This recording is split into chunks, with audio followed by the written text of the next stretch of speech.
All right, thank you for staying with us. We ended the newspaper segment with a brief analysis of what happened or what is happening in Niger State, which is it exemplifies what people are saying about governance and bringing down the ebbs. Governance at different parts being at the lowest. You might call it the lowest ebb because of a situation that happened or that has happened in Niger State. And 3 weeks after, it seems everything is just standstill. Scores of people trapped under the rubble. 30 days. 30 of them still trapped. And we hear that rescue operation has been done manually. And that's why we're talking about governance this morning. What exactly are the duties of our leaders? Theoretically speaking, they know it. But are we having that? What part do we have to play in governance as a people when the leaders are leading, if actually they are leading? And what are we, the followers, supposed to do to hold them accountable, especially the workings of our National Assembly? How pro-people are they, especially this 10th National Assembly, not just the executive or the judiciary. We talk about the legislature this morning as time will permit us. We are being joined in this conversation by Jacob Sule. Jacob Sule is a lawyer and, of course, policy and governance, somebody huge on governance, policy analyst, among so many things. He is the executive director of I Read, and he joins us. I hope I got that very well. And he joins us live, virtually, really, from Washington, D.C., the United States of America. Thank you for joining us, and thank you for being with us today. Mr. Sule. Thank you very much, Olufemi. Good morning, and thank you for having me. All right, very well. I just hope maybe you got a grasp of my intro on this conversation. We were just talking about a situation that happened in Niger State, and 3 weeks after, it was a mining accident where there was a collapse, and 30 people are still trapped, and we hear the operations are being done manually. I just use that, as an example out of many things that we see in which it looks like the people are not really getting the kind of governance that we deserve, not just in Abuja, the center, but across board. I'd like you to just speak to that, and then we get to the nitty-gritty of the matter, because my colleague and I, is like we are venting, how can this happen? And then you hear such leaders, the governor, deputy governor, speaker, went on pilgrimage while their state, a part of it, and people were under rubble. Quickly speak to governors in Nigeria. And as many persons we say, that maybe we really deserve the kind of leaders that we get. Sule. Thank you very much, Olufemi. First, my condolences to everyone who suffered any loss in that unfortunate incident. No life deserves to be lost in such disaster. So my condolences to the state and those who have lost their loved ones. But quite frankly, I've lived in Nigeria for over 3 decades, and I can speak to the situation in which we have in our country. Unfortunately, we have a country where the leaders aren't much concerned about the welfare of people. You only find leaders very concerned about you when elections are close, or when they are very concerned about how they can secure their next meal or be on the next ballot to be those who wins election or becomes those who represent us indirectly or the other. Having said that, we have a country in our hand with a lot of Black people with diverse perspective, great culture, and great experiences. But unfortunately, the country has been run as if we don't have leaders who are very empathetic and passionate about the state of affairs of our country. I wouldn't imagine at this kind of time where we have a country where people cannot afford the basic 3 square meal. The government, both at the federal and state level, is putting so much money to fund religious pilgrimages. Then the question I ask myself is, ever since Nigerians have been going for these pilgrimages in these individual countries, what benefit has it brought to us at the state level or at national level? And I think we need to ask ourselves a very important conversation. The Western world, where some of us are currently living, we don't see things like that. Nigeria appears to be a very religious country, but then the basic things of governance, you cannot ignore the place of doing things appropriately and then run to God. I am a practicing Christian. I believe in the values of God. I believe in what the Bible says. I believe in everything in which the scripture references. But when you leave the things in which leaders are required to do, and then you run onto God saying, oh, God will do this, God will do that, it becomes very uncomfortable. And quite frankly, we have so much in Nigeria, but unfortunately, our leaders are not so much concerned about how they can improve the lives of ordinary citizens on the streets. So for me, I stand as a place where I tell young people and our leaders, you need to be accountable and do the right thing. And then let us not just be concerned about when do we make the next breaking news, but let us as a country, as a nation, sit down and reflect on the basic things. A couple of days ago, we did recognize the Democracy Day. In parts of the world when Democracy Days are being celebrated, you don't see people unveiling statues or printings or pictures of the president. It's not the president's birthday. You want to ask yourself, are the basic things of a democracy being provided for Nigerians? You can walk on the street without you being harassed as a young people by the police officers. People cannot get food on their table. Lives and property are not secured. You can't even travel on the road again. I remember many years ago while I was in high school in Nigeria, you could literally pick, I think particularly in Osogbo, you can literally pick a bus from stadium for almost about 8,000, 9,000 to go to Abuja. Today, it's not the case. Fuel is selling at a price in which they deserve. You send money to your family in a week to get things. The next moment they're in the market telling you, oh, the prices have tripled. People cannot afford basic medical care. So these are issues that bother me. And I do hope that someday the Nigerian government will actually realize that they do owe Nigerians a responsibility and a duty of care to ensure that lives and property are secured and people can actually afford the basic things which make them citizens and not just the government being selfish and parochial about their interests. All right. Thank you. That was a broad one. We'll try to narrow it down now. We can talk about the executive at each levels, the president, the government, the local government chairman, if actually we have any substantive and executive one in nature. But let's speak about the National Assembly. How pro-people, do you think they are with things that are being churned out, especially from this 10th National Assembly? We talked about the 9th Assembly under Dr. Lawan. Many persons, arguably, will say they were attacked, rubber stamp Senate, of which they say they were not, because of how they attended to things from the executive. It was more like anything the executive brought, they were having it at that time, and which many persons believe it has brought us to this point. The example is the ways and means issue that we are still grappling with. If you remember, the 8th Assembly under Bukola Saraki, some persons will say, maybe that was the last time we have a vibrant National Assembly, especially the Senate, who could stand their own. But what we have with the 10th Assembly, National Assembly right now, purchase of SUVs, many things that have been ratified. We are hearing a supplementary budget. Things, many of these things are not against the law, but are they moral?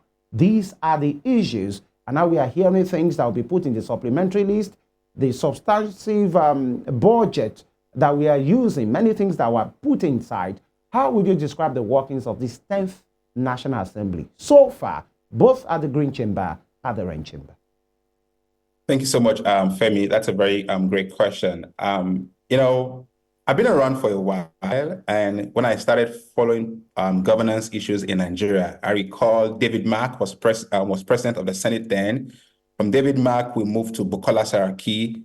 From Bukola Saraki, we moved to Ahmed Lawan, and now we have the uncommon Senate president, former Governor Godswill Akpabio. Unfortunately, we haven't had the best of representation from the National Assembly. And to use your choice of word, I don't think they have been adequately pro-people in the duties in which they are being voted into office for. When you look at the mission and objectives of the National Assembly, they are required to make legislations to actually make the lives of every Nigerian better, to make laws that would regulate the affairs of the country.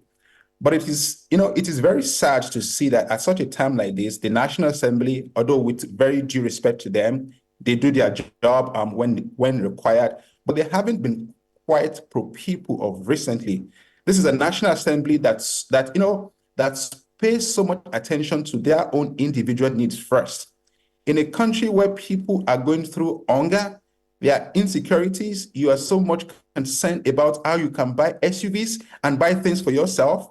I haven't seen a country where the National Assembly budget or what a senator or my rep earns is so secretive that you cannot even say, this is what the person I voted for into office to represent me is earning. It almost becomes like something in which you cannot even break into and then analyze.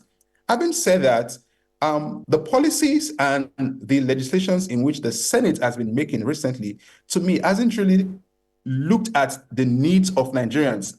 Although here and there they do a piece of that, they pass legislations, they do all of that, but there are important bills that haven't been ascended to. Look at the way the National Assembly, within this speed of light, passed a new bill to amend the then existing national anthem.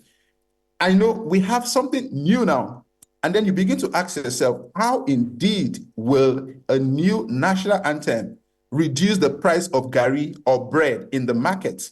How indeed will a new national anthem reduce the cost and like the rising cost of things and address issues of insecurity?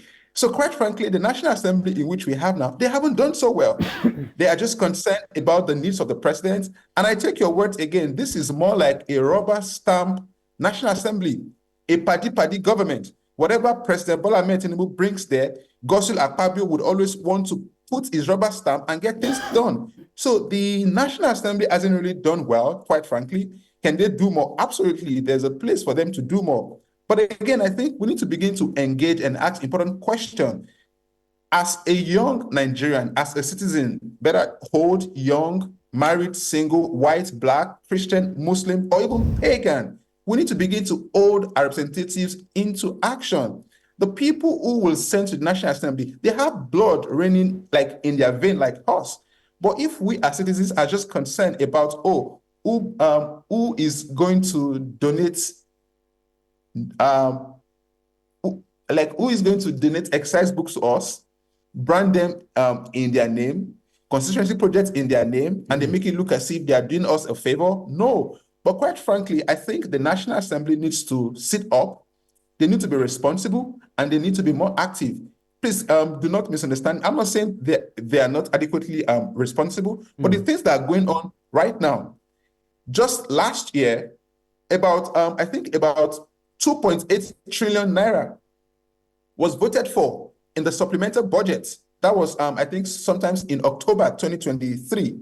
Now, the question is, that supplementary budget, the line says the budget was meant to augment critical infrastructures in the country and to provide a legal backing for palliatives due to the removal of the fuel subsidy by the Bola Ahmed Tinubu administration. And now the question you want to ask is, having passed that appropriations or supplemental bill, have we really seen any substantial increment or improvement in the infrastructures in which we're talking of? So, if we look at Nigeria, there's so much that we can do. But again, we still have so much waste. And I think our leaders need to rise up to the challenge and know that you owe the Nigerian people a duty of making life better the way you met them and not make life more horrible and very unfortunate for Nigerians. Thank you. All right, Mr. Sule, thank you for that. But then to play the devil's advocate, the lawmakers, the legislators will say that a lot of people call them rubber stamp or paddy, as you have mentioned earlier on, but they do not have to go against the president to prove a point to the people that they are working. I mean, if the president, what the president is bringing to the National Assembly, if it's legal, if it's in the interest of the people, they will definitely go ahead to work on it and probably pass it.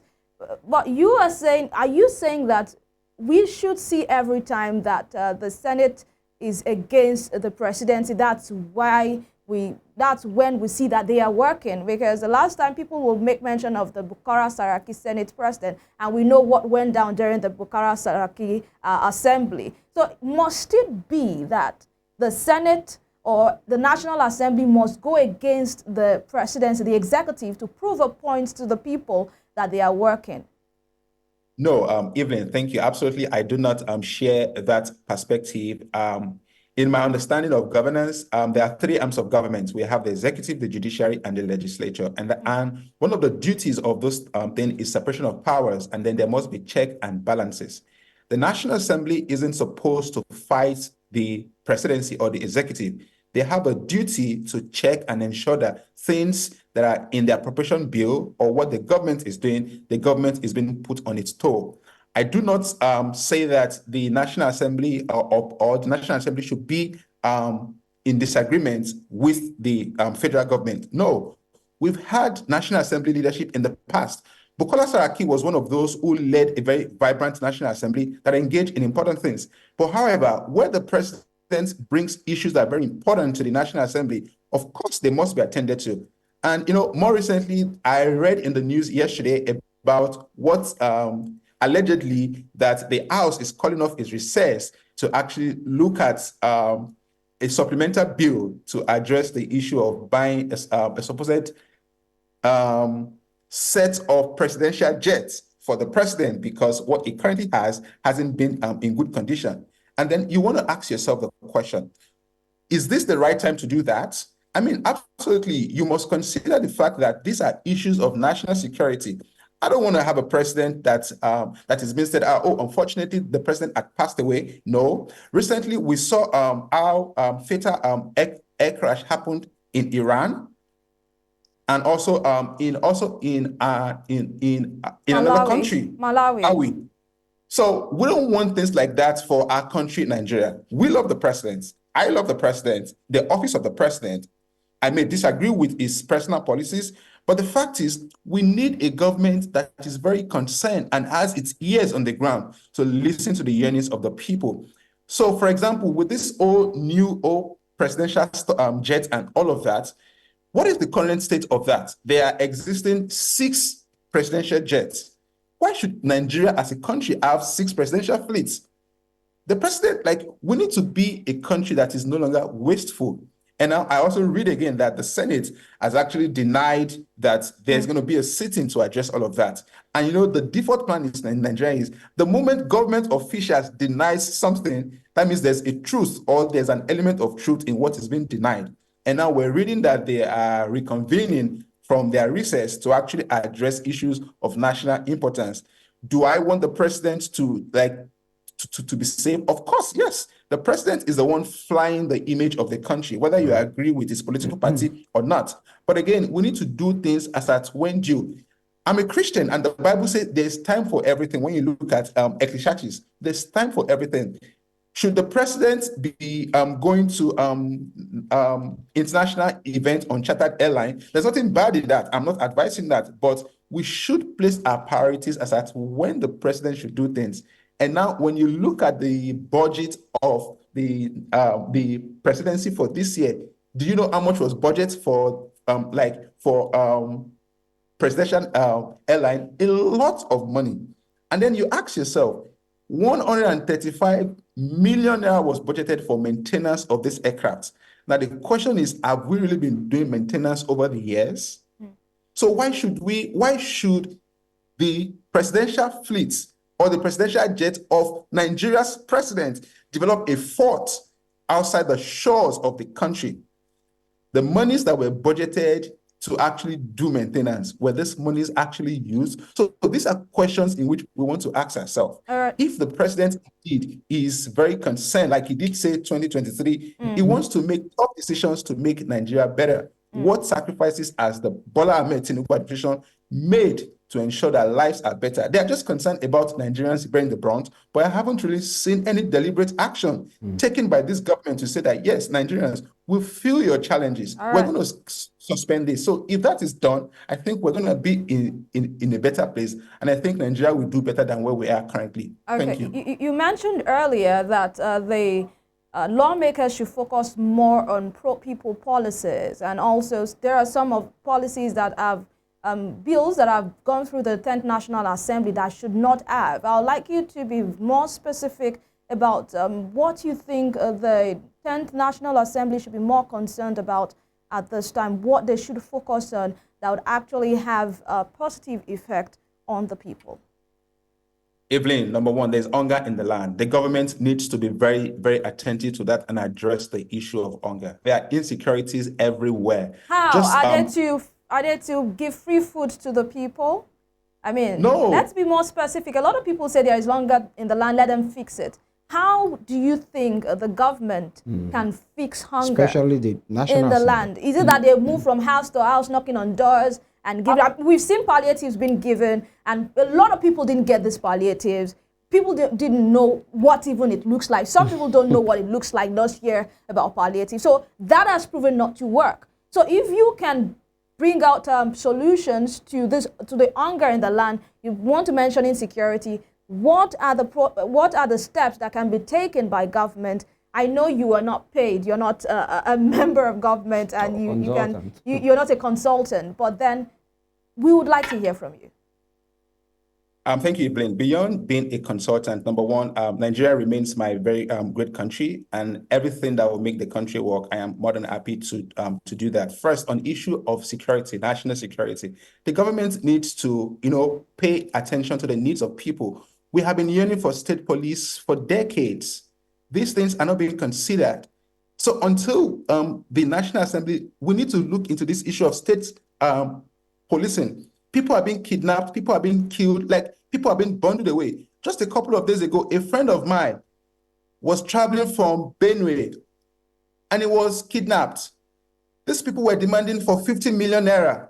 This is somebody who cannot even boast of 10,000, 10,000 or 1 million in his account. So we need to make pro-people policies and then pay attention to issues of state policing.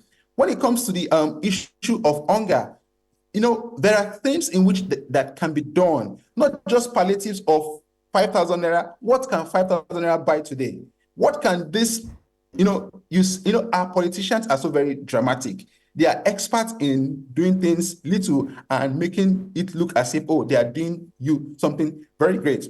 You want to address issues of the waste in government, means and waste. At times, when I look at this issue, it gives me, it puts me in a very uncomfortable state.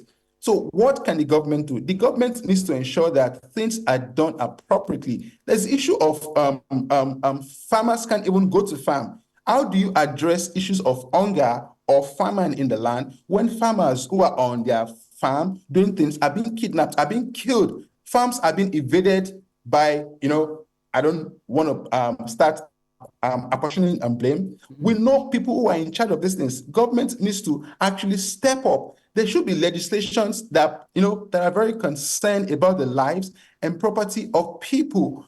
The laws and policies in which we're doing these things must be reviewed. Government really indeed must do something that is very important. This should not just be a government of a Milocon alone. These are people that casted their ballot for you. And I think we should come to a point where we as citizens, we need to really hold government accountable. Like, we should not just sit and fold hands and say, this is what we want to do. And on the issue of what can government do again, it's shameful that after this 60 years of existence of Nigeria, we're still talking of building roads in 21st century. You can't show me anywhere in Nigeria where you can drive for 3 hours interstate without having potholes. So until these basic infrastructures are being put in place, I think we would continue to run around the circle and not achieve something substantial. So I want to make an appeal to government, both at the state level, at the national level. We need to pay attention to the needs of people. And again, there's a bill in which we hear that state governors have also shown against local government autonomy.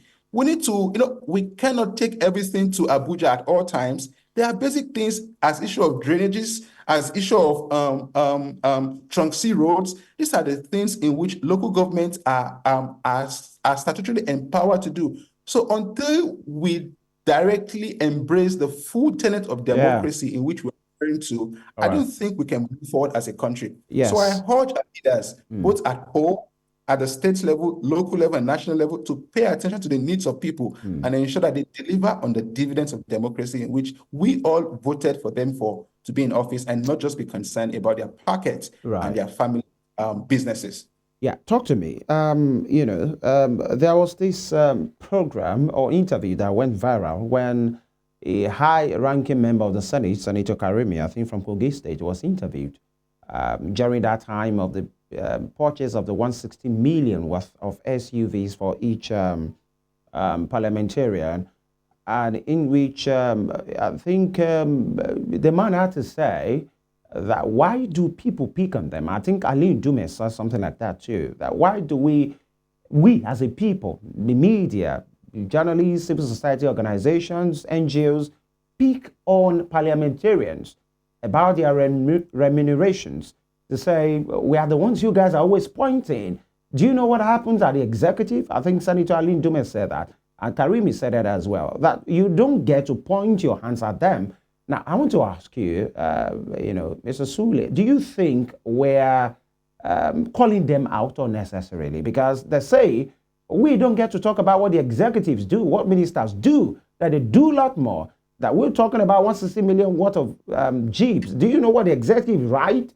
And they don't make the papers. They have these things more than us. So do we unduly, unnecessarily pick on the parliamentarians without looking at the direction of the executive who allegedly has more, spends more without being interrogated by the people? Femi, who do you want me to pick on? Do you want me to pick on someone, like who exactly would I pick on if not the person in which I voted to go represent me in Abuja? Do you want me to pick on the teacher on the streets who can't even afford the basic needs? Or you want me to pick on pensioners?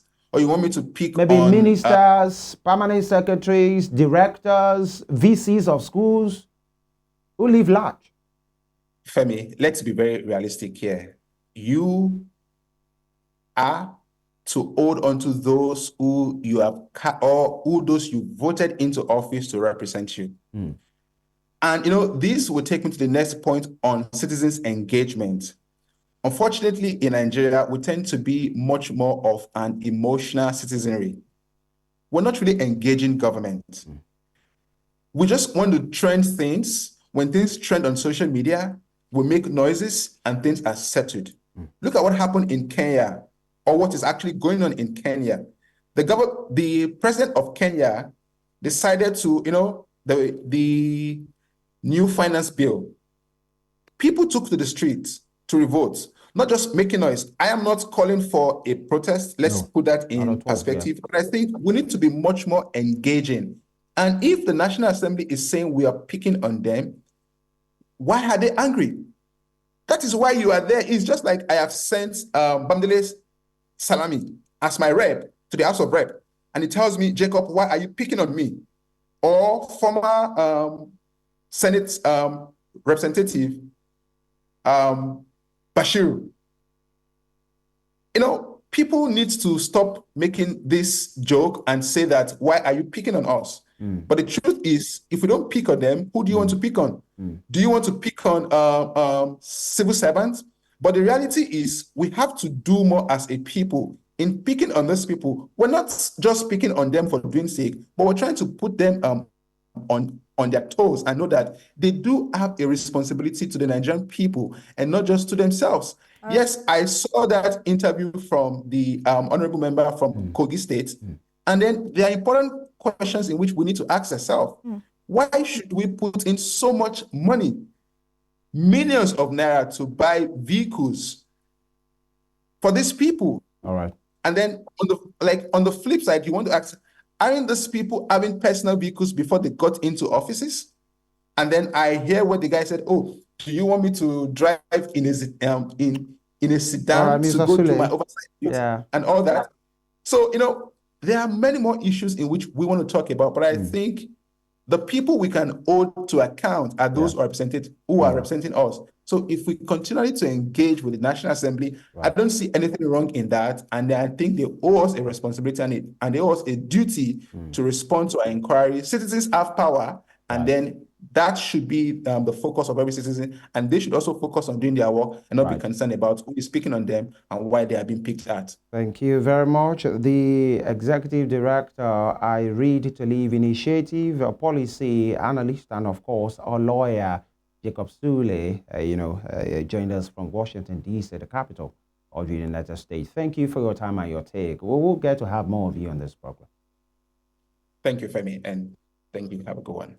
All right. Thank you very much. And that will be it on the first gear. We take this break. When we come back, we'll speak to other issues. Stay with us.